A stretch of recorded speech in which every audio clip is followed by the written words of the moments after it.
जय श्री राम, वंदे मातरम, भारत माता की जय। सभी साथियों को सादर प्रणाम करता हूं। आप सभी का साथी, आप सभी का भाई, आप सभी का मित्र मैं हूं जयकरण सिंह, टीम मोदी सपोर्टर संघ का राष्ट्रीय अध्यक्ष। साथियों, मित्रों, मैं लगातार आज दो दिनों से देख रहा हूं कि माननीय प्रधानमंत्री मोदी जी के बारे में आज हमारे साथी, हमारे मित्र, भारतीय जनता पार्टी को बड़ा सपोर्ट करने वाले आज अपनी औकात दिखा रहे हैं। माननीय प्रधानमंत्री मोदी जी को गालियां दे रहे हैं, माननीय प्रधानमंत्री मोदी जी को अशब्द बोल रहे हैं। क्या शोभा देता है आपको? आपके लिए मोदी जी ने क्या नहीं किया? धारा 370 हटाई, 3 तलाक खत्म किया, राम मंदिर का निर्माण शुरू कराया, जो कभी 100 साल तक, सैकड़ों साल तक नहीं हो सकता था, वो मोदी सरकार में वो संभव हुआ। आज भारत का जो मान और सम्मान पूरे विश्व में बना है, वो माननीय प्रधानमंत्री मोदी जी के द्वारा बना है। आज आपको अशब्द बोलते हुए शर्म नहीं आई? लॉकडाउन को माननीय मोदी जी ने नहीं हटाया। सबसे बड़ी बात, लॉकडाउन का पालन करना न पालन करना ये सरकारों को दिया गया है। जो गृह मंत्रालय से आदेश आया कि दुकानें खुलेंगी समय सीमा अनुसार लॉकडाउन का पालन करते हुए, वो भी उन एरियो में जो ग्रामीण क्षेत्र हैं या जिनके घरों में दुकान है। कोई मार्केट तो नहीं खुलवा दी, कोई मॉल तो नहीं खुलवा दिया। अगर लॉकडाउन अभी से खोलना शुरू नहीं किया जाएगा तो 3 तारीख तक कैसे पूर्णतः खोला जा सकता है? धीरे धीरे हम उसके बारे में टेस्ट करेंगे, उसके बारे में जांचेंगे कि भाई अगर खोलते हैं तो क्या उसका प्रतिक्रिया आती है। क्या चाहते हो कि हमेशा के लिए लॉकडाउन बंद रहे? अगर ये एक टेस्टिंग है, एक तरह की आप बोल दीजिए टेस्टिंग है, इसमें जो दुकानें खोली जा रही हैं, जरा सा भी केसेस बढ़े या ऐसा कुछ अनुभव हुआ कि कोरोना का संक्रमण फैल रहा है तो तत्काल लॉकडाउन बढ़ा दिया जाएगा। फिर चाहे वो 2 महीने हो, 3 महीने हो, 5 महीने हो या साल भर हो, बंद करना पड़ेगा। क्योंकि भारत के एक एक व्यक्ति के लिए माननीय प्रधानमंत्री मोदी जी लगे हुए हैं। भारत के एक एक व्यक्ति की रक्षा करने के लिए वो इतना बड़ा कठोर कदम उठा रहे हैं। आज उन्होंने भारत की जीडीपी को ध्यान नहीं दिया। आज उन्होंने जो नुकसान हो रहा है, जो भारत का नुकसान हो रहा है, उसका ध्यान नहीं दिया। सिर्फ और सिर्फ आप सेफ रहो, आपका परिवार सेफ रहे, आप घर में रहो, सुरक्षित रहो, इसलिए उन्होंने इतना कठोर कदम उठाया है। और जो ये फेसबुक पर तुटपजिया दल बदलू लोग घूम रहे हैं ना, ये भाजपा के नहीं हो सकते हैं। ये सिर्फ और सिर्फ मौका परस्त लोग हैं, जो अपने इनका कार्य नहीं हुआ तो ये आपको गलत बोलेंगे, अशब्द बोलेंगे। भारतीय जनता पार्टी कभी भी ना किसी के साथ गलत की है। आज जो सोनिया गांधी की नीति है उसके अनुसार आप चल रहे हैं। सोनिया गांधी चाहती है कि मोदी जी को गालियां पड़े, मोदी जी को अशब्द कहा जाए, उसका ही अनुसरण आप सभी कर रहे हैं। जिस प्रकार से नोटबंदी को सोनिया गांधी ने गलत ठहराया, क्योंकि काला धन तो कांग्रेस के पास था, काला धन उनके नेताओं के पास था, तो उनको तकलीफ हुई।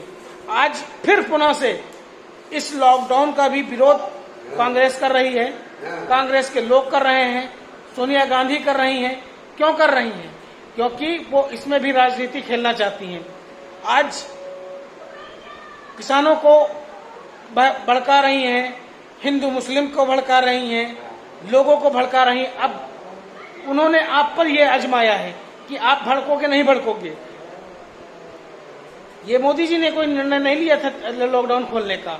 लॉकडाउन खोला, उसमें कोई इतनी छूट नहीं दी गई है कि ऐसा कुछ हो सके।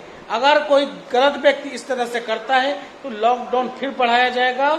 इसके लिए जिम्मेदार सिर्फ और सिर्फ कांग्रेस पार्टी होगी, क्योंकि कांग्रेस पार्टी देश में दंगे कराना, देश का विभाजन कराना, फूट डालो राज करने की नीति अपना रही हैं। सोनिया गांधी को आप सभी जानते हैं, कोई हमारे देश की नागरिक नहीं है, विदेशी नागरिक एजेंट थी। उनके हिस्ट्री पर बताने की ज़्यादा जरूरत नहीं है, क्योंकि जिस प्रकार से अर्णव गोस्वामी के ऊपर जो आक्रमण हमले हो रहे हैं, उसने केवल सत्य बोला। सत्य बोलने का इतना बड़ा खमियाजा झेलना पड़ रहा है। इस वजह से कांग्रेस पार्टी सदैव भारत को तोड़ने का काम कर रही है, भारत के टुकड़े करने का काम कर रही है। आपने देखा होगा, जहां भी कोई मोदी जी के विरोध में कोई देश के गालियां देता है तो कांग्रेस पार्टी वहां पर खड़ी होती है, जाकर के उनका समर्थन करती है। क्यों करती है? क्योंकि उनको देश से कोई लेना देना नहीं है। एक बात और हमारे दिमाग में चल रहा था, सोचा कि आप सभी को बता दूं, भारत के प्रधानमंत्री मोदी जी और इससे पहले जो प्रधानमंत्री मनमोहन जी थे, उनके ऊपर कभी कोई अटैक नहीं हुआ, क्योंकि ये देश के थे। इन्होंने देश को टुकड़े करने की कभी बात नहीं की, देश का विभाजन नहीं किया, कभी किसी को हिंदू मुस्लिम करके लड़ाया नहीं।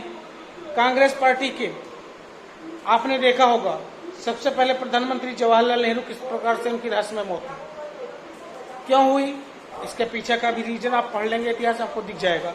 उसके बाद इंदिरा गांधी को मारा गया, क्योंकि उन्होंने इतना अत्याचार किया था देशवासियों के प्रति, इसलिए उनके ऊपर आत्मघाती हमले किए।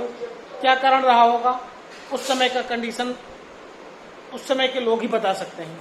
फिर राजीव गांधी की हत्या की गई, क्यों की गई? क्योंकि इनकी सोच सदा देश के बंटवारे की, देश के लोगों के बारे में बिल्कुल नहीं थी। ये सिर्फ और सिर्फ तुष्टीकरण की राजनीति कर रहे हैं। आज भी इनका वही प्रचलन है, आज भी वही कार्य कर रहे हैं। इस वजह से पहले देश का जो सच्चा सेवक है, जो सच्चा चौकीदार है, आप उनके बारे में सोचिए, वो कोई किसी का गलत नहीं कर सकते हैं।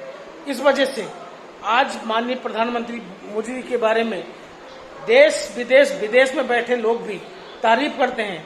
विदेश के नेता, विदेश के प्रधानमंत्री, राष्ट्रपति तक हमारे माननीय प्रधानमंत्री मोदी जी की तारीफ करते हैं, क्योंकि वो एक ऐसे नेतृत्व करता है कि उनके पीछे पूरा विश्व चलता है, उनके एक कार्य को पूरा विश्व सराहना करता है। इस वजह से आप सभी सच्चे रहिए, किसी भी बहकावे में ना करके, किसी गलतफहमी ना पालिए, क्योंकि हमारे देश में माननीय प्रधानमंत्री मोदी जी हैं तो हम सुरक्षित हैं, हम सब विश्वास कर सकते हैं। हम